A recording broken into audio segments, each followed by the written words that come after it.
어느 목사님에게 제가 들은 이야기입니다. 어느 성도님이 간절하게 기도를 하고 있는데요.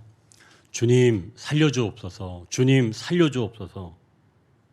평상시에도 간절하게 기도하시는 분이라 또 누군가를 위해서 기도하고 계시는구나. 이제 목사님 이제 그렇게 알고 있는데 일주일이 지나도 같은 기도를 계속 간절하게 하시는 겁니다. 그래서 목사님께서 이제 물어본 거죠.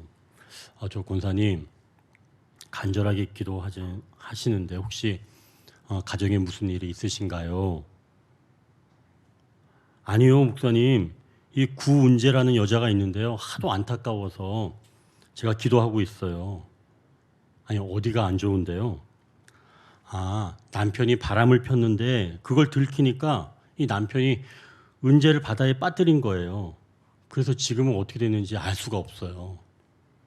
아니, 그건 경찰에 신고를 하셔야죠. 그러자 권사님이 이야기합니다. 아니, 다음 주면 알게 돼요. 매주 월요일부터 금요일까지 하는 드라마인데요. 기도했으니까 다음 주엔 살아났겠지요. 나겠지요. 2008년에 방영되었던 그 아내의 유혹이라는 드라마였는데 거기에 나오는 그 주인공 여자가 그 구은재가 너무 안타까워서 기도했다는 그런 전설 같은 이야기가 교계에 전해지고 있습니다. 이 얘기는 아마 웬만한 목사님들은 다 하실 거예요. 그러니까 위험한 순간에는 항상 기도하셨던 권사님, 비록 드라마지만 아픈 자를 위해 기도할 때 하나님께서 들어주신다라고 하는 그런 그 경험이 있으셔서 이 권사님이 기도를 했던 거죠. 이렇게 사람은 자기의 말과 생각이 이루어지기를 원한다는 겁니다. 자, 이제 그럼 첫 번째 단락을 보십시오. 사람은 자기의 생각과 말이 이루어지기를 원한다. 13절, 14절을 우리가 같이 읽겠습니다. 이스라엘이 요셉에게 이르되 내 형들이 세겜에서 양을 치지 아니하느냐 너를 그들에게로 보내리라. 요셉이 아버지에게 대답하되 내가 그리하겠나이다.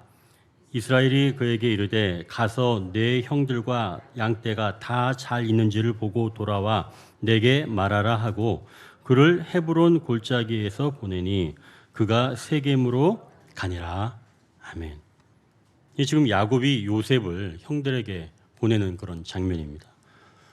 지난주에도 잠깐 이야기를 나눴던 것처럼 요셉과 그의 형들은 사이가 그렇게 좋지 않았지요. 아버지의 편에, 그러니까 아버지가 이 요셉만 채색 옷을 지어서 입혔고 또 요셉의 꿈 이야기 등 이렇게 요셉과 형제들의 사이는 좋지 않았습니다. 그러니까 야곱은 아들들이 이런 관계로 사는 모습이 좋지 않다는 것을 잘 알고 있었죠. 그러니까 자기도 사실은 욕심 때문에 형 에서와 그 갈등으로 인해서 이 형을 피해서 집을 떠나는 게 20년 동안 떠나 있었잖아요. 그러니 야곱은 형제들이 사이가 좋지 못하면 그 모든 형제들의 삶이 고달파진다라고 하는 것을 알았기 때문에 이 요셉을 양을 치고 있는 형들에게 세겜으로 보낸 것이죠. 그러니까 이것은 사실은 형제 간의 화해를 위해서 이렇게 보낸 겁니다. 좀 더 구체적으로 살핀다면 이 두 가지 목적으로 요셉을 형들에게 보낸 건데요. 먼저는 형들이 요셉을 보게 되면 너그럽게 맞이해 주기를 바라는 마음이 있었습니다. 이 14절 하반절에 보면 야곱이 거주했던 곳이 나오는데요. 거긴 헤브론입니다. 이 헤브론은 가나안의 남쪽이에요. 그리고 지금 보낸 곳은, 그러니까 이 형들이 양을 치는 곳은 세겜입니다. 그럼 이 헤브론에서 세겜까지는 거리가 한 100km도 넘는 거리예요. 그러면 17살 먹은 우리 지금 막내보다 1살 많은 그 정도 나이 애가 며칠을 걸어가야 하는 겁니다. 가까운 거리가 아니죠. 굉장히 어려운 길입니다. 자, 그러면 그런 어린 동생이 그렇게 먼 곳에서 걸어왔으니까 형들이 그 동생을 보면 마음이 어떠겠어요? 아, 측은하다. 이런 마음이 들지 않겠어요? 그러니까 야곱이 노린 건 바로 이런 거죠. 아, 형들이 이 요셉을 보고 좀 측은히 여겨서 그를 맞이하면 좋겠다. 그런 생각을 가지고 그러면 이제 형제 관계가 회복될 것 같으니까 그래서 보냈던 거죠. 또 한 가지 야곱이 원했던 것은 요셉에게 있습니다. 이 14절 상반절을 보면 야곱이 요셉에게 이렇게 이야기합니다. 이스라엘이 그에게 이르되 가서 내 형들과 양떼가 다 잘 있는지를 보고. 야곱이 요셉에게 채색 옷을 지어서 입혔지만 다른 아들들을 사랑한다는 그 사실도 이 요셉이 알기를 원했던 것이죠. 그래서 먼저 형들이 잘 있는지 보고 오라 라고 요셉에게 이야기를 한 겁니다. 그러니까 결국은 이 야곱이 요셉에게 원하는 건, 야 요셉아, 너 형들을 함부로 대하면 안 된다. 네가 아무리 채색옷 이 아빠의 사랑을 받아도 형들 역시도 사랑을 받는 사람들이야. 그러니 형들을 함부로 대하면 안 돼. 설령 꿈에서 형들이 너에게 절을 했다고 하더라도 그렇게 대하면 안 돼. 라고 말해주고 싶었던 것이겠죠. 결국 야곱은 다른 아들들이 요셉을 긍휼히 여기기를 원했고 또 요셉이 다른 형들을 존중해 주기를 원했다는 겁니다. 이렇게 사람은 자기의 생각과 말이 이루어지기를 원한다는 거죠. 그럼 이제 여기서 질문이 나오겠죠. 아니 목사님, 누구나 자기의 말과 생각이 이루어지기를 원하는 건 당연한 거 아닌가요? 근데 그렇지 않습니다. 속을 썩이는 자식에게 집을 나가라 라고 했다고 정말 나간다면 더 화가 나겠죠. 또 저녁에 말했던 것이 아침에 가면 마음이 변하는 경우도 많이 있습니다. 그러니 자신의 생각과 말이 이루어지기를 원한다는 것은 이 자신의 경험에 비추어 자기 판단이 옳다고 여겨질 때 그때 원하는 것이죠. 이 야곱도 형제의 심한 갈등이 삶을 곤고하게 만든다는 그런 경험이 있었기 때문에 자식들이 잘 지내기를 바라는 마음으로 요셉을 형들에게 보냈던 것이죠. 그러니 사람의 생각과 이 말이 경험에서 나올 때 이루어지기를 원한다는 말씀입니다. 그러나 경험에서 나오는 그런 생각과 말이라고 하더라도 다 이루어지지는 못하죠. 15절 이하에 보면 이 요셉이 형들을 찾아 세겜에 도착을 했는데 거기 형들이 있었나요? 형들이 거기 없었습니다. 그곳 일대를 막 이 요셉이 찾은 거예요. 그런데 형들이 없는 겁니다. 그때 동네 사람이 나오죠. 너 누구 찾니? 이렇게 물으니까 여기서 양치는 제 형들을 찾고 있어요. 그랬더니 이 동네 사람이 얘기를 해주잖아요. 너희 형들은 저 위에 도단으로 갔단다. 이 도단은 세겜에서 한 30km 이상 더 위쪽으로 북쪽으로 올라가는 데 있습니다. 그럼 이걸 뭘 얘기해 주는 걸까요? 이 형제들의 관계가 생각보다 더 멀어져 있다는 겁니다. 요셉이 형들을 찾았지만 형들을 만날 수 없었다는 거예요. 그리고 오히려 형제인 자기보다는 모르는 사람이 형들이 어디 있는지 알고 있었다는 겁니다. 이것은 형제들의 관계보다 오히려 형들이랑 모르는 사람이랑 더 가깝다는 겁니다. 이만큼 멀어져 있다는 얘기죠. 결국 야곱의 생각과 말이 이루어지기에는 너무나 형제들이 지금 멀리 떨어져 있다는 이야기인 거죠.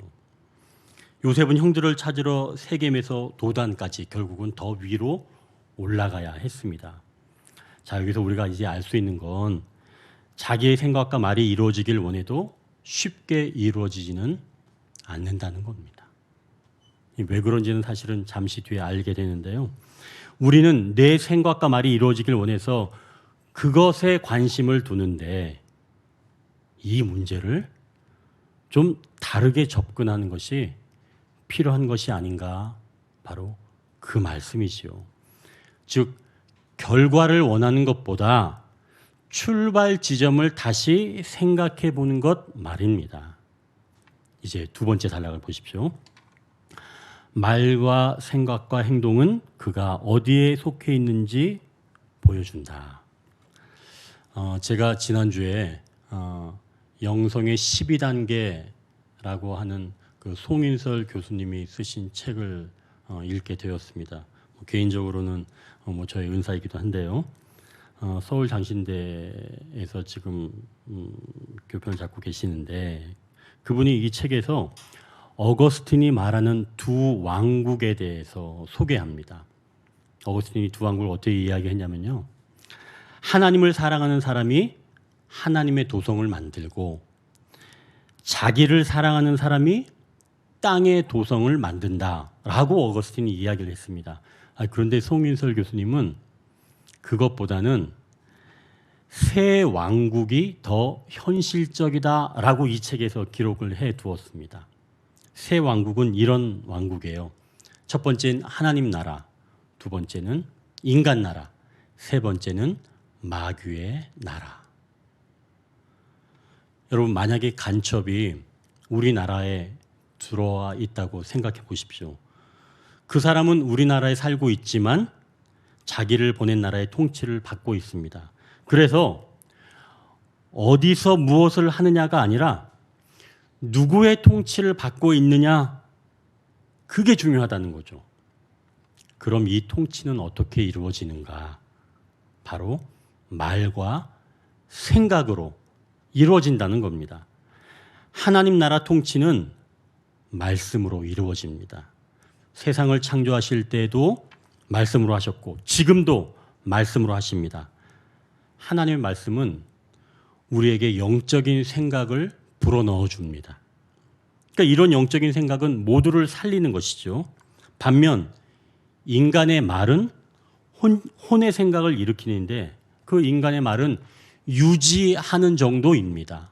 어떤 체제나 사상 또는 그 상황을 유지하는 정도인 거죠.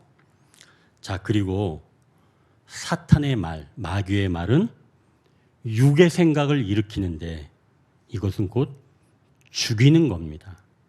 그래서 바울은 육의 생각은 사망이요 영의 생각은 생명과 평안이다 라고 말씀했습니다. 자, 그러면서 이제 이 책에서는 영성 훈련은 곧 분별 훈련이다 이렇게 말합니다.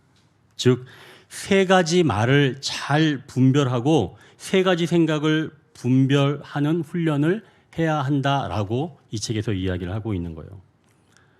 그러면서 어떤 것이 육적인 말이며 어떤 것이 혼적인 말이며 어떤 것이 영적인 말인지 분별하는 것이 영성 훈련의 첫걸음이다라고 이야기를 하는 거죠. 그러면서 이제 이 분별 훈련을 위해서 성경 구절을 예로 들었는데요. 그러면서 연습 문제를 낸 겁니다. 간음하지 말라라고 하는 성경 구절, 이 말씀을 보고 삶에서 적용할 때 만약 아름다운 이성이 눈앞에 지나갈 때 어떻게 할까? 육적인 생각은 음란한 생각을 합니다. 또 혼적인 생각은 그 아름다움을 감상합니다. 영적인 생각은 피조물을 아름답게 만드신 창조주 하나님을 찬양합니다. 또 하나의 말씀을 예로 들자면 비판을 받지 아니하려거든 비판하지 말라라는 말씀을 보고 삶에서 적용한다면 어떤 사람이 잘못을 범했을 때 그걸 보게 되었습니다. 그럼 그때 육적인 생각은 자동적으로 그 사람을 정죄합니다. 또한 혼적인 생각은 시시비비를 가립니다. 반면 영적인 생각은 그 남의 잘못을 보고 자기의 잘못을 성찰한다는 것이죠.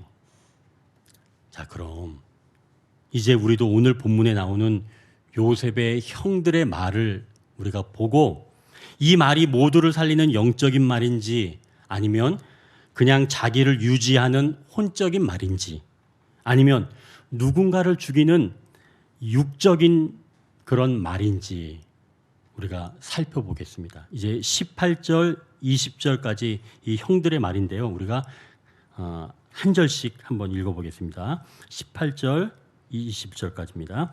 요셉이 그들에게 가까이 오기 전에 그들이 요셉을 멀리서 보고 죽이기를 꾀하여 같이 합니다.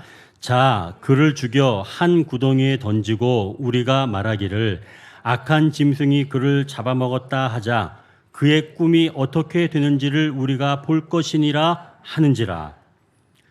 형들이 지금 멀리서 오는 요셉을 보고 그 든 생각은 요셉을 죽이자라고 하는 생각이었습니다. 그리고 요셉을 부를 때 요셉을 이름을 불렀나요? 아닙니다. 꿈꾸는 자가 온다. 이렇게 지금 부른 거예요. 그러니까 더는 지금 동생이 아닌 거죠. 그리고 그를 죽여서 지금 악한 짐승이 잡아먹었다라고 입을 맞추자는 겁니다. 어때요, 여러분? 이 형들의 이야기를 들어보니까 영적인 누구를 살리는 영적인 말이에요? 아니면 유지하고자 하는 혼적인 말이에요? 아니면 마귀가 하는 죽이고자 하는 그러한 육적인 말입니까? 당연히 육의 말이겠죠? 육의 생각이고 육의 말입니다. 그러니까 이건 결국 내 만족을 위해, 내 기쁨을 위해 누군가 죽어야 하는 그런 것은 곧 육적인 말이다. 육적인 생각이다. 그런 것이죠. 자, 그럼 이제는 제일 큰 형인 르우벤은 어떤 생각, 어떤 말을 했는지 우리가 살펴봅니다. 21절, 22절인데요. 우리가 같이 읽겠습니다. 21절, 22절. 르우벤이 듣고 요셉을 그들의 손에서 구원하려 하여 이르되 우리가 그의 생명은 해하지 말자. 르우벤이 또 그들에게 이르되 피를 흘리지 말라. 그를 광야 그 구덩이에 던지고 손을 그에게 대지 말라 하니 이는 그가 요셉을 그들의 손에서 구출하여 그의 아버지에게로 돌려보내려 함이었더라. 아멘. 르우벤이 지금 요셉을 구하려고 생명은 해치지 말자라고 말했습니다. 그런데 그 이유는 뭐냐면 아버지였다고 말씀하는 거예요. 르우벤이 아버지를 생각해서 그랬다는 겁니다. 장남이니까 당연히 그랬던 건가요? 지난주에 잠깐 이야기를 나누었지만 이 르우벤은 아버지의 첩과 동침했습니다. 이 사실을 사실은 야곱이 알았죠. 르우벤도 그 잘못을 계속 마음에 두고 있었습니다. 만회하고 싶었겠지요. 그래서 요셉을 살려서 아버지에게 다가가고 싶지 않았을까요? 아니면 자기도 아버지에게는 몸은 살아있지만 사실은 관계는 죽었다고 생각을 했기 때문에 만약에 요셉마저 죽은다면 아버지를 두 사람이나 잃게 되는 거니까 요셉은 살려야 되겠다라고 해서 살린 것이라고 또 볼 수도 있겠죠. 자, 그렇다면 르우벤의 이런 생각은 영적인 생각일까요? 혼적인 생각일까요? 살리는 걸까요? 유지하는 걸까요? 죽이는 걸까요? 죽이는 거이지는 않을 것 같죠? 자, 그러면 살리는 걸까요? 유지하는 것일까요? 자, 이런 말을 분별할 때는 과연 영혼에 대한 안타까움이 있는가? 그걸 살펴보는 게 중요합니다. 르우벤은 요셉에 대한 지금 안타까움이 있어 보여요? 요셉에 대한 안타까움은 없어 보입니다. 아버지를 위해서 돌려보내자고 한 것이지 요셉 자체에 대해서 안타까움은 없어 보입니다. 그러니 르우벤의 말과 생각은 혼적인 것이죠. 우리가 이런 것을 잘 분별하는 게 영성에서는 굉장히 중요한 겁니다. 자, 그럼 아버지 야곱의 생각, 그 말은 어떨까요? 요셉을 보내서 형들과 화해를 하게 하는 거죠. 어떻습니까? 영적인 것 같습니까? 혼적인 것 같습니까? 이거는 영적인 거죠. 그리고 요셉도 형들을 소중하게 여기기를 바랬던 것이니까요. 자, 이런 것을 볼 때 야곱의 생각은 영적인 생각입니다. 그럼 예전에 야곱은 영적인 생각을 했던 사람이에요? 아니에요. 예전엔 그렇지 않았습니다. 그런데 지금 야곱은 영적인 말과 생각을 하는 사람으로 달라져 있다는 거죠. 그렇다면 우리가 여기에서 알 수 있는 게 있습니다. 어떤 사람은 계속 영적인 말을 하고 또 어떤 사람은 계속 혼적인 말을 하고 육적인 말을 하는 게 아니라 어떨 때는 영적인 생각을 하지만 또 어떤 때는 혼적인 생각도 하는구나.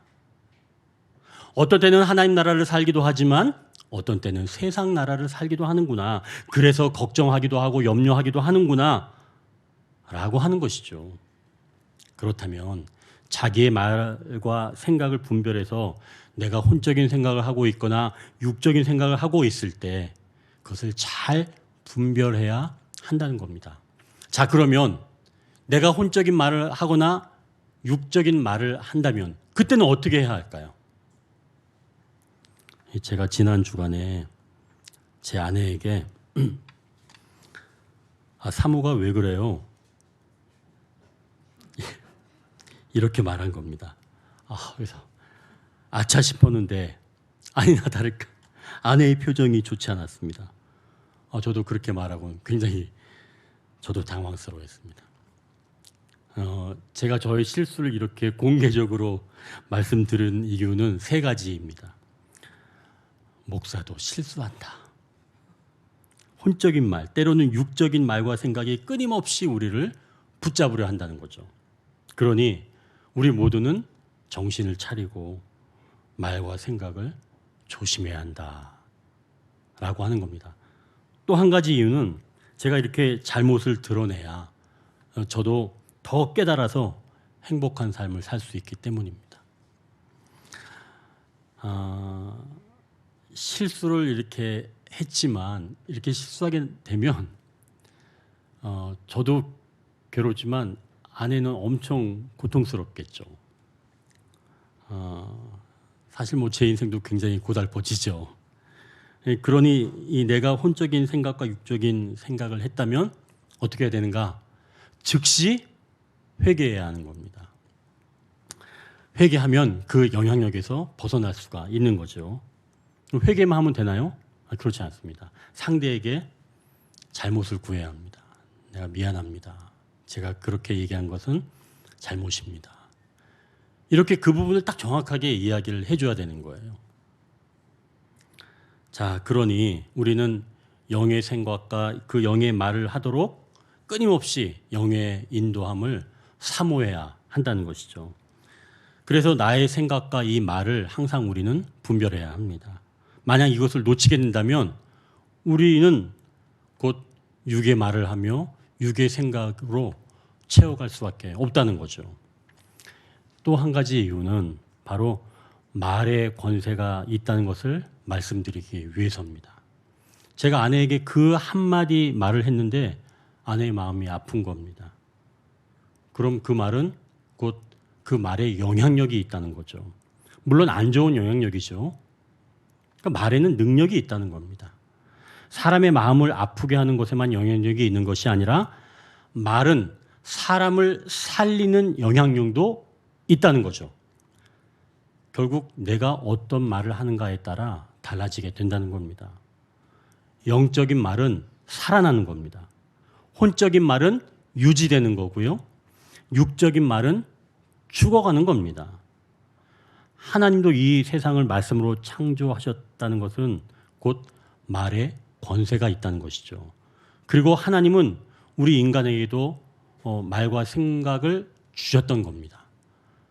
근데 우리에게만 주신 게 아니라 악한 것들에게도 이 말과 생각이 있는 겁니다. 물론 세상적인 말과 세상적인 생각도 있는 거죠. 자, 그래서 이 타락한 천사, 이 귀신들은 육적인 말을 하도록 우리를 끊임없이 부추기고 있는 겁니다. 자, 그러면 가장 능력 있는 말은 어떤 말일까요? 당연히 영적인 말이죠. 하나님의 말씀인 겁니다. 하나님의 말씀은 혼적인 것과 육적인 것을 다스려가면서 영을 살려가시는 줄 믿습니다. 그래서 우리는 하나님의 말씀을 선포해야 하는 거죠. 요한일서 3장 8절, 하나님의 아들이 나타나신 것은 마귀의 일을 멸하려 하심이라. 야고보서 4장 7절, 마귀를 대적하라. 그리하면 너희를 피하리라. 이사야 53장 5절, 그가 채찍에 맞음으로 우리는 나음을 받았도다. 그러니까 이러한 말들, 이러한 영적인 말들은 영을 살리는 말들이다 라고 하는 것이죠. 그러니 우리는 하나님의 말씀을 자주 암송해야 하고 읽어야 하고 들어야 하는 이유가 여기 있다는 겁니다. 이렇게 영적인 말씀은 영의 생각을 주면서 모두를 살게 한다는 것이죠. 그동안 우리는 세상에 오래 살아왔기 때문에 이런 영적인 말씀보다는 세상적인 말, 또 육적인 말에 친숙해 있습니다. 이 관성의 법칙 때문에 자꾸 그곳으로 되돌아가려고 하는 것이죠. 그러니 이 영적인 언어를 익히는 데에는 굉장히 오랜 시간이 걸립니다. 반면 육적인 언어, 또 혼적인 언어는 금방 익히고 금방 효과가 나타나는 거예요. 영적인 언어는 익히기도 어렵고 또 이루어지기도 어려운데 말이죠. 자, 그래서 조금 전에 말씀드린 것처럼 육적인 언어에는 금방 능력이 나타나서 상대가 들으면 금방 마음이 상해버리는 겁니다. 그러니까 효과가 금방 나타나는 거예요. 자, 그러나 여러분 다시 한번 말씀드리지만 영적인 언어는 그 말이 이루어지려면 시간이 좀 필요하다는 겁니다. 생명이 살아나는 언어이기 때문에 그렇다는 거죠. 그래서 영적인 말을 했다면 열매가 맺히기를 반드시 기다려야 한다는 것이죠. 물론 주님께서 직접 아주 급하게 말씀하실 때는 순식간에 이루어지기도 합니다. 그러나 사람의 성품, 아주 그 굳어져 있던 것을 변화시키기 위해서는 오랜 하나님의 말씀이 필요한 게 진리입니다. 자, 이제 우리의 이 잘못된 언어 생활을 회개하면서 모두를 살리는 영의 생각과 영적인 말로 살아가시기를 주님의 이름으로 축원합니다. 이제 세 번째 단락입니다. 하나님은 침묵으로도 뜻을 이루신다고 말씀한다. 이제 26절에서 28절을 읽겠습니다. 유다가 자기 형제에게 이르되 우리가 우리 동생을 죽이고 그의 피를 덮어둔들 무엇이 유익할까?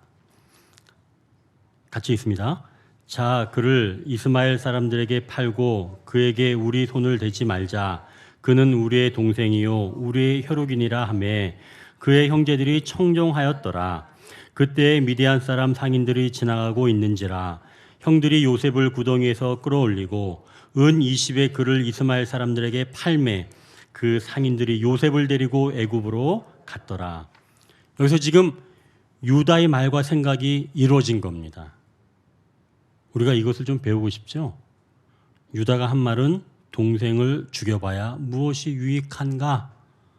그러니 죽이지 말고 차라리 상인에게 팔아버리자. 그러면서 마지막에 한 말은 요셉이 우리의 동생이며 그는 우리의 혈육이라는 말이었습니다. 이 말에 지금 형제들이 공감한 거예요. 유다의 말 정도면 이 세상에서는 잘 살아갈 수가 있습니다. 감정을 건드려서 공감을 얻는 것이죠. 곧 혼의 생각이 공감으로 이루어진 겁니다. 그렇다고 유다의 말과 생각이 지금 옳은 것은 아니죠. 그가 말한 것은 죽이지는 말고 차라리 우리 눈에서 없애버리자 이런 거니까요. 그러니까 이건 혼적인 말이지 영적인 말은 아닙니다. 그러니까 금방 효과가 나타나지요. 그러니까 세상에서 있는 그런 감성적인 터치는 혼적인 말들이라는 거죠. 그런 말에는 잠깐은 반짝거릴 수 있지만 진정한 생명은 없다는 겁니다. 자, 그럼 여기에서 이 세 번째 단락에서 영적인 말한 사람은 누구일까요? 여러분 여기서 요셉의 말을 보십시오. 요셉이 한 말은 무엇입니까? 형님들 이렇게 하시면 아버지께서 가만히 있지 않습니다. 아니면 형님들 그동안 제가 잘못했습니다. 저를 용서해 주십시오. 살려주세요. 요셉이 이렇게 말했다는 내용이 있나요? 없습니다. 그냥 요셉은 형들이 말한 내용을 듣고 있었을 뿐이에요. 형들의 조롱과 멸시, 그리고 상인들에게 팔리게 되는 것 등 요셉은 그저 형들의 이야기를 들었을 뿐입니다. 그러니까 요셉의 침묵, 그리고 하나님의 침묵이 있었다는 거죠. 그럼 이러한 침묵은 무엇을 의미할까요? 이 누가복음에 사가랴라고 하는 그런 인물이 나옵니다. 이 사람은 예수님이 태어나기 전에 제사장이었는데요. 이 아내였던 이 엘리사벳과 함께 말씀대로 살아갔지만 나이가 많이 들었는데도 자식이 없었습니다. 당시에 자식이 없으면 굉장한 수치였습니다. 이제 때가 되어 사가랴가 제사장 직분을 감당하려고 성전 안으로 들어가서 분향을 하고 있는데 그때 마침 주의 사자가 나타난 겁니다. 그래서 이 사가랴가 무서워하고 있는데 주의 사자가 이렇게 말씀하는 거예요. 사가랴여 무서워하지 말라.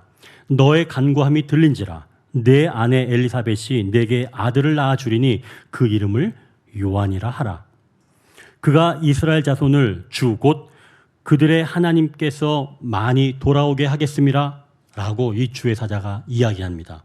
그러자 사가랴가 가만히 있으면 좋았는데 이렇게 대꾸를 하는 거예요. 내가 이것을 어떻게 알리요?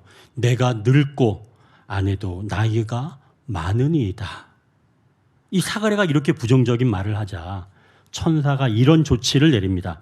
보라, 이 일이 되는 날까지 내가 말 못하는 자가 되어 능히 말을 못하리니 이는 내가 내 말을 믿지 아니함 이거니와 때가 이르면 내 말이 이루어지리라 하더라. 사가랴는 분향을 마치고 성전에서 나와서 기다리고 있는 그 백성들에게 축복을 해야 하는데 지금 사가랴가 어떻게 하고 있다는 거예요? 말을 못하게 되는 거예요. 그러니까 축복을 하지 못하니까 백성들이 지금 실망하고 집으로 돌아가 버립니다.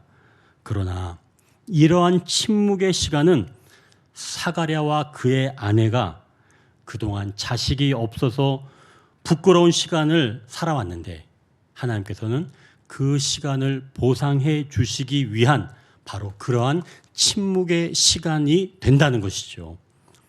또한 이 침묵의 시간은 이후 태어날 아이가 아이러니하게 주님을 예비하는 광야에서 외치는 자의 소리로 살아가게 될 것을 말씀하는 겁니다. 세례 요한이 커서 사역하는 모습을 한번 들어보십시오. 누가복음 3장 2절에서 4절인데요.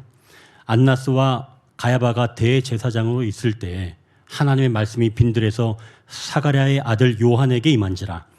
요한이 요단강 부근 각처에 와서 죄 사함을 받게 하는 회개의 세례를 전파하니 선지자 이사야의 책에 쓴 바 광야에서 외치는 자의 소리가 있어 이르되 너희는 주의 길을 준비하라. 그의 오실 길을 곧게 하라. 사가랴의 침묵은 말을 더 사모하는 기간이라는 거죠. 제사장으로서 어떤 말을 해야 하는가 다시 생각하는 시간이며 아들이 어떤 아들로 살아가야 하는가 아들을 위해 침묵으로 기도하는 시간입니다. 우리가 때로는 오해를 받아서 침묵해야 할 때가 있습니다. 또 어떨 때는 그렇게 기도를 하는데 하나님께서 침묵하실 때가 있습니다. 이 침묵은 하나님께서 놀라운 것을 세우실 때 말씀하시는 또 다른 방법인 줄 믿으시길 바랍니다. 하나님은 그 사람의 인생 중에 가장 큰 변화를 일으키실 때 또는 위대한 인물을 이 세상에 내보내시고자 계획하실 때는 이러한 침묵의 시간을 보내게 하시거나 하나님은 침묵하신다는 것이죠. 그 침묵의 시간은 사실은 고통스럽습니다. 내가 말해야 할 것 같고 누군가 내 말을 들어줘야 할 것 같지만 침묵은 하나님이 새롭게 일하시는 방법인 것이죠. 침묵의 시간을 보내는 자들은 내면의 이 모든 것들이 다스려집니다. 하나님의 침묵의 시간에 결국은 내면이 다듬어져 가면서 결국은 하나님께서 새로운 시대를 열어가신다는 것이지요.